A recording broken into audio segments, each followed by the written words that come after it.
Tinanaw ko na lang ng tingin ang papalayong kotse ni Ana. Napabuga na lang ako ng marahas na hininga. Sayang di ko siya naabutan. Inipit ko sana ang bibig niyang pasmado. Saan ba niya natutunan ang mga ganong salita? Kababaeng tao bulgar magsalita.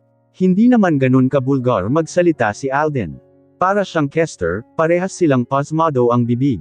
Sila yata talaga ang magkapatid eh.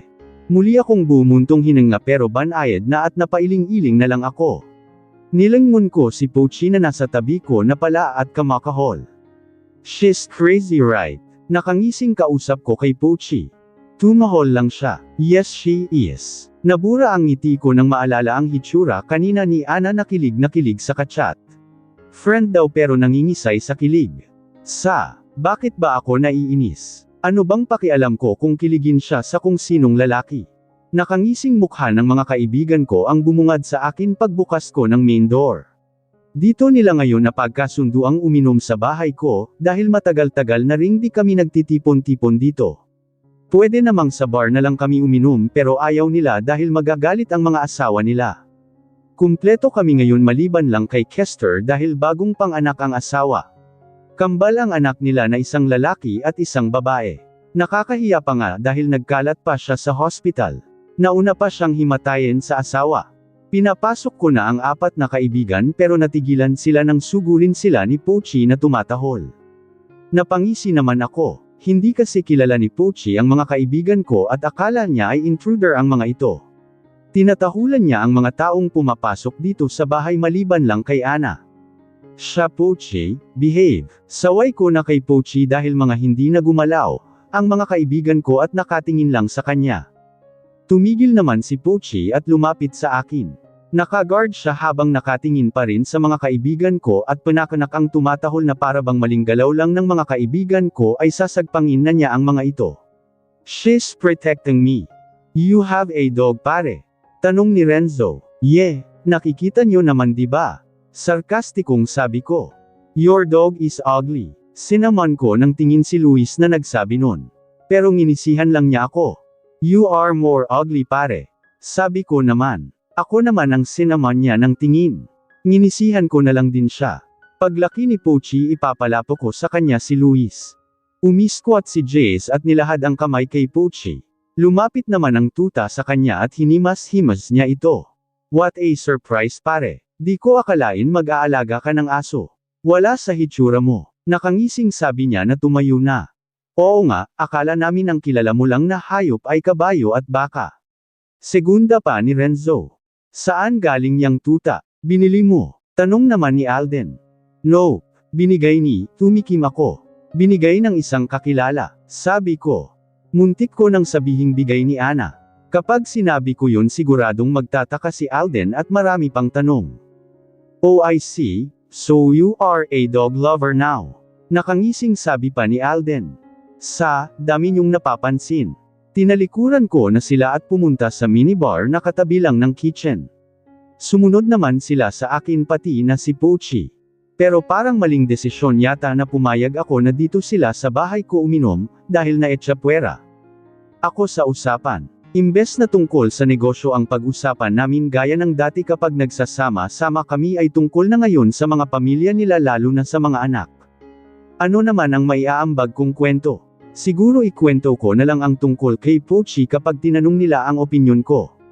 Dinampot ko ang baso ko at inisang lagok ang laman nitong whiskey saka ako nagsalin muli. Time flies so fast mga pare. Yung kambal ko humahakbang na. Parang kailan lang mga babies pa sila at gusto lagi ng karga. Ngayon mas gusto na nilang gumapang at tumayo. And you know what mga pare, alam na rin nila ang gala.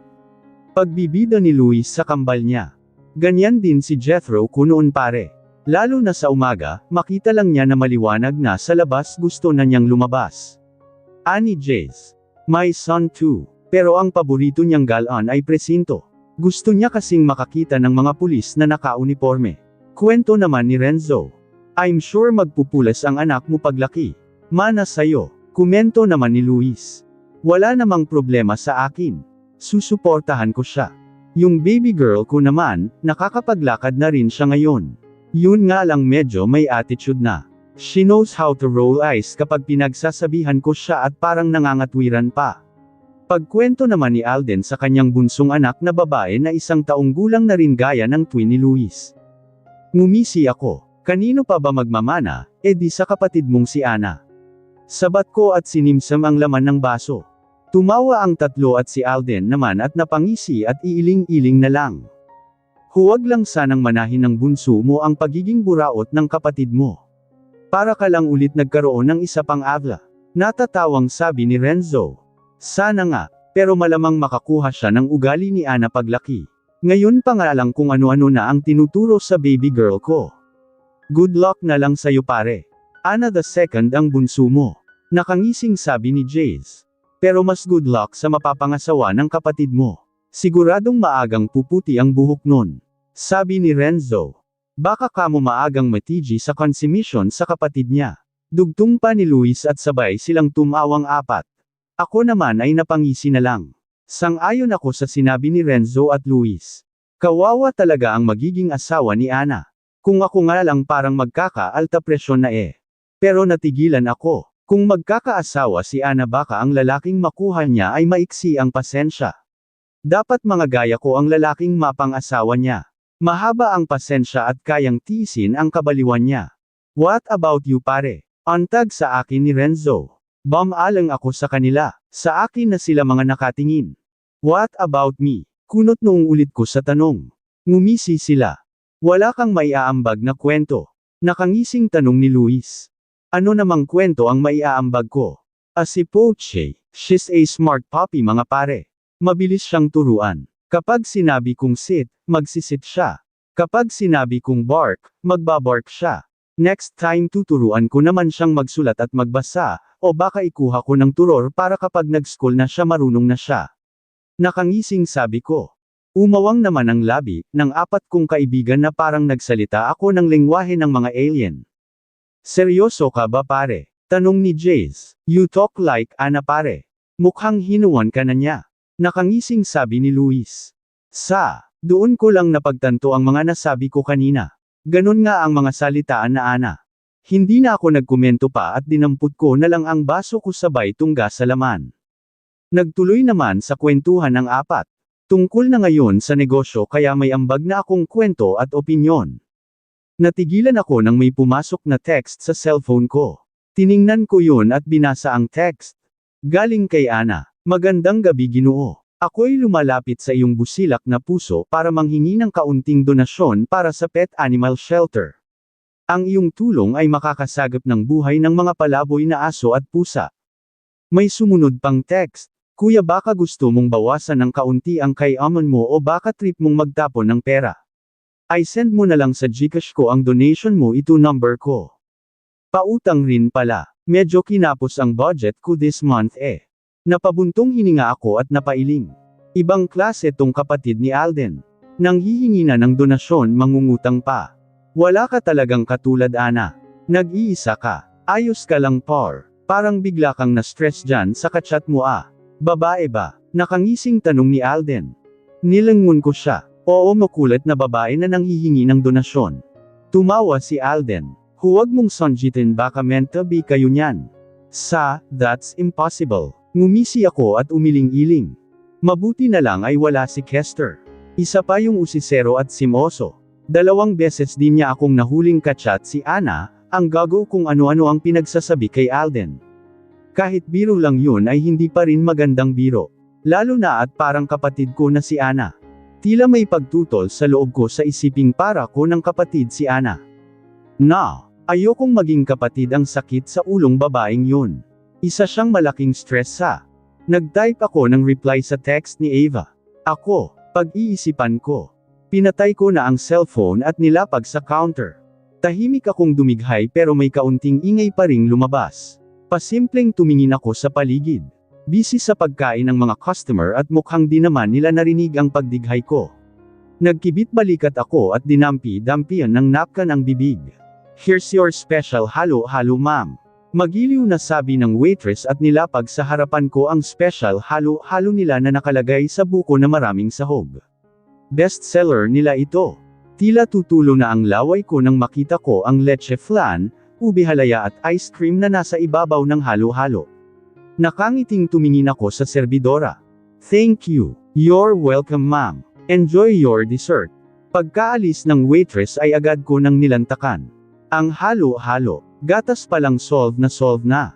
Sulit talaga ang bayad pag dito sa restaurant na ito kumain kahit medyo pricey. Ito ang paboritong Filipino restaurant namin ni Mommy. Kaibigan niya kasi ang may-ari nito na tiyahin naman ni Kuya. Ana, nagtaas ako ng tingin habang subo-subo ko pa ang kutsara. Namilog ang mata ko nang makita ang dati naming kaklase ni Ivan noong high school at mortal ko ring kaaway, pero nagbati rin kami bago kami grumadout. Naging friends din kami. Niluwa ko ang kutsara. Ikaw pala, I mean Daryl. Ngumisi siya. Ikaw talaga, Peppa Pig. Akala ko nagbango ka na. Hinayla niya ang upuan na nasa tapat ko at umupo. Sumimangot ako. Nagbago na kuno. Nadulas lang. Ang hirap kasing baguhin ng nakasanayan. Daga ang pang-asar ko sa kanya noon dahil malaki ang dalawang ngipin niya sa harap tapos paetot pa siya na maliit. Buti nga ngayon tumangkad na siya. Peppa Pig naman ang pang-asar niya sa akin dahil chubby pa ako dati at may brace pa. Pero, ngayon sexy na at magandang maganda. Oo nga, di ka na Peppa Pig, sexy ka na ngayon at maganda. Natatawang sabi niya. Naman, ikaw rin di ka na daga, pumogi ka na rin at di na paetot. Siyempre may pera na eh. May pang-ayos na ng ngipin at may pangkain na. Sabay kaming tumawa pagkasabi niya nun at nag-apiran pa kami. Namiss ko bigla ang high school days namin. Namiss ko ang mga kabatch namin. Hindi pa masyadong seryoso sa buhay noon at tamang chill lang. Tamang crush at tamang care. Noong mag-college na kami ay naghiwa-hiwalay na kami. Mabuti na lang at may social media na kaya kahit papaano ay updated pa rin kami sa buhay ng isa't isa. Tanging si Ivan lang ang naging classmate ko pa rin hanggang college. Best friend ko talaga siya at di na kami mapaghiwalay. Saan ka pala nagwo-work ngayon? Tanong ko habang nilalantakan ko pa rin ang halo-halo ko. Siya naman ay tapos ng umorder ng pagkain at hinihintay na lang na i-serve. Sa GCC ako nagwo-work. 3 months na ako doon at ngayon naman ay day off ko. Talaga, kilalang company yun ah. Nginisihan lang niya ako. E ikaw saan ka nagwo-work? Nakikita ko sa social media pag-alagala ka lang at pakain-kain.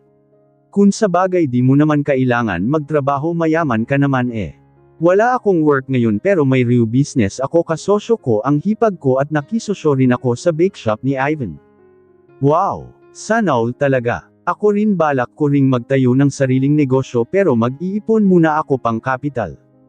Kaya mo yan. Ikaw pa. Siya nga pala, may animal shelter din ako. Baka gusto mong mag-adopt. Mahilig ka sa mga hayop di ba? Nakikita ko siya noon na mabait sa mga strays. Lagi niyang binibigyan ng pagkain ang palaboy na aso sa labas ng school namin. Talaga may animal shelter ka? Oo, magwa 1 year ko na siyang tinayo. Baka gusto mong mag-adopt. Sure, meron ba kayong donkey yung marunong mag-cha-cha? Sinaman ko siya ng tingin. Gago. Mga palaboy na aso at pusa lang ang nasa shelter ko. Natigilan ako nang marinig ang pamilyar na boses na tumawag sa akin. Lumangon ako at nakita ko si Kuya na nakakunot ang noo habang palaipat-lipat ang tingin sa akin at kay Daryl. Kuya, who is he? Tanong niya na matiim na ang tingin kay Daryl. Binitiwan ko naman ang buhok ni Daryl. He's Daryl, my friend. Nakangiting sabi ko at bumaling kay Daryl. Daryl, si Kuya. Kaibigan ng kuya ko. Hello po kuya. Nakangiting bati ni Daryl kay kuya. Pero si Kuya Matias ay hindi umimik at matiim lang na nakatingin kay Daryl na parang sinusuri niya ito ng maigi. Tuloy si Daryl ay naging alanganin ang ngiti. Mukha tuloy siyang dimati. Sir, heto na po ang order nyo. Antag ng waitress kay Daryl at akmang ilalapag ang tray sa mesa pero pinigilan siya ni Kuya Matias. Sa ibang bakanteng mesa mo na lang ay lapag yan. Doon siya kakain. Po, naguguluhang sambit ng waitress. Pati ako rin ay naguluhan. Binalingan ng tingin ni Kuya ang waitress na agad namang tumalikod dala-dala ang tray na laman ng order ni Daryl. Pag-alis ng waitress ay si Daryl naman ang binalingan niya. Stand up. Maautoridad na utos niya kay Daryl. Po, I said stand up. Sundan mo ang waitress at doon ka kumain kung saang mesa niya dadalhin ang pagkain mo. Napasinghap ako sa sinabi ni Kuya. Pero, now, O gusto mong bitbitin pa kita patiwarik? Mariing sabi ni kuya. Agad namang tumayo si Daryl. Sabi ko nga po. Tumingin sa akin si Daryl at tinaas ang isang kamay. Akmang pipigilan ko siya pero nagsalita ulit si kuya. And one more thing kid. Po, bawal pang ligawan si Ana. Nakasimangot na tumingin ako sa kanya. Anong trip mo kuya? Bakit mo pinaalis si Daryl? Tinaasan niya ako ng kilay. Bakit? Gusto mo siyang sundan? Sige, sundan mo. Pero hindi na ako magbibigay ng donasyon at di na rin kita pauutangin. Kumurap-kurap ako kasabay ng pag-asli ng labi ko. Sinabi ko bang susundan ko siya? Syempre di ko siya susundan. Dito lang ako. Good. Huwag kang aalis dyan hanggat di pa ako tapos kumain. Aniya at dinampot ang menu na nasa mesa. Yung donasyon mo ha, saka yung inuutang ko. Don't forget. Nakangiting sabi ko sabay pataas-taas ng kilay. Sumulyap siya sa akin at umiling-iling. May lumapit naman na waitress. Sinabi na niya ang order niya. Pagkaalis ng waitress ay sumandal siya sa upuan at tumingin sa akin. Ngumiti naman ako ng matamis at pakyut na kinurap-kurap ang mata. Kailangan kong magpakabait sa kanya ngayon dahil magdodonate siya at pauutangin niya ulit ako. Bumuntong hininga siya at mariing nilapat ang labi.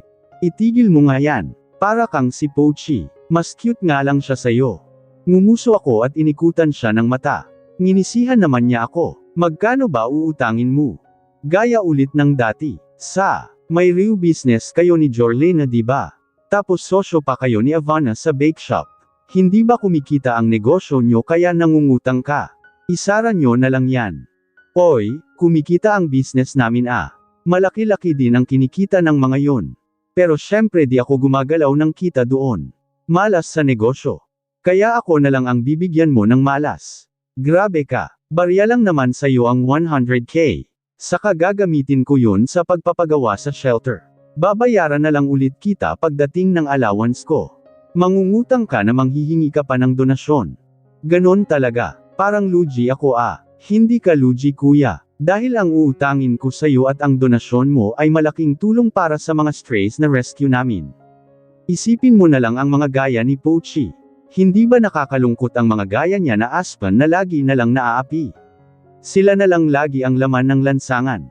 Madalas lang silang daanan ng mga tao at hindi pinapansin. Papaluan pa sila at babatuhin kapag napagtripan ng mga lasing, o kahit hindi lasing. Hindi ba nakakaawa sila? Oo na, kinonsensya mo pa ko. Inismiran niya ako. Ngiting tagumpay naman ako. Di talaga niya ako matiis. Here's your order po sir. Magalang na sabi ng waitress. Minuwestre naman ni kuya ang kamay sa mesa. Maingat namang nilapag ng waitress ang mga pagkain niya sa mesa at pagkaalis nito ay nagsimula na siyang kumain. What? Antag sa akin ni kuya. Ha? Tapos na pala siyang kumain at pinupunasan na ng napkin ang bibig. Kanina ka pa nakatingin. Mukhang may kailangan ka na naman. Tumaas ang kilay ko at inusli ang labi. Nakatingin lang sa'yo may kailangan na agad. Di ba pwedeng nagagwapuhan lang sa'yo? Kumunot ang kanyang noo. What? Ang sabi ko ang gwapo mo. Umawang ang labi niya at hindi agad nakaimik at nakatingin lang sa akin. Dinampot niya ang baso ng tubig at uminom pero napansin ko kanina ang pagtaas ng isang sulok ng kanyang labi. Inuuto mo na naman ako. Sabi niya nang maubos ang laman ng tubig sa baso. Oy hindi ah, nagsasabi ako ng totoo. Gwapo ka naman talaga. Ikaw nga ang pinakagwapo dito sa loob ng restaurant eh. Tingnan mo pa Tanjin tingin. Sila sayo. At sa opinyon ko rin ikaw ang pinakagwapo sa lahat ng mga friends ni Kuya Alden. Pinakasuplado nga lang. Dinampot niya ang pitchel na babasagin at sinalina ng tubig ang baso at muli siyang uminom habang nakatingin sa akin. Sinalubong ko naman ang tingin niya. Ang ganda ng mga mata niyang hugis almond. Kulay tsokolate ito at mahahaba pa ang pilik. Bagay sa makapal at itim na itim niyang kilay. Nangungusap ang kislap ng kanyang mga mata at malalim rin kung tumingin na tila ba nababasa niya ang laman ng isip ko. Pero habang tumatagal na magkahinang ang aming mga mata ay siya namang unti-unting paglakas ng kalabog ng dibdib ko. Parang bigla akong kinabahan na di ko maintindihan. Sa kabusugan siguro ito. Wala akong GCash. Ibigay mo na lang sa akin ang bank account mo at bukas na bukas ay matatanggap mo na ang donasyon at utang mo. Basag niya sa katahimikan na sandaling namagitan sa aming dalawa. Humugot ako ng malalim na hininga at ngumiti. Pero tila lalo lang lumakas ang kabog ng aking dibdib. Okay. I-send ko sa'yo mamaya ang bank account ko. Thank you kuya. Bahagya pa akong nahiya.